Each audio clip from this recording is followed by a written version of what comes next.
Back in the early 80s for me, I was reading Malcolm X's autobiography, and this is also in the book where he says he wished he had told this white woman who asked her how she could help to go into the white community and address the issue of race and racism in the white community. That it wasn't just partnering up with black people for his goals. It was something different.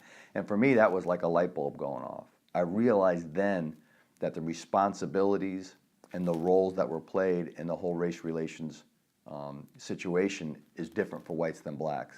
And I knew at that point in time I had to understand more deeply what he meant by that. And for me to go into the white community and try to talk about race and educate other whites about race, I had to educate myself on the topic. I had to really become an anti-racist. And I think to become an anti-racist, you have to have a certain level of information, a certain level of knowledge about the history and about how we got to where we are today and why we are still pretty much separate groups. We still are relatively segregated in the country.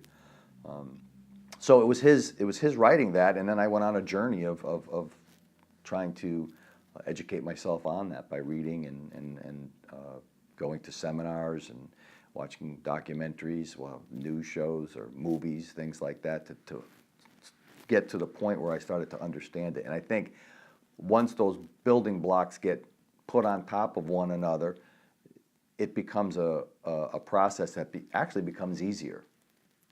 Once I realized that I harbored some racist beliefs that I wasn't really pleased about and didn't want to look at because they were very painful, once I acknowledged that and realized I did that and wanted to cure that, it was extremely liberating for me. Because then I took off that yoke that was preventing me from learning and saying, you know what, it's not my fault, really. It's just the way I was brought up and the way society is sort of built.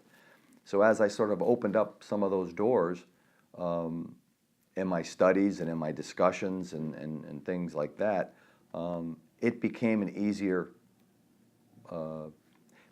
process for me. Because it was easier once the main wall was kicked down, the other smaller walls, and there are smaller walls, have to get kicked down because there's a certain amount of ego, a certain amount of pride. There's a certain level at which I wanted to say, I know it all now.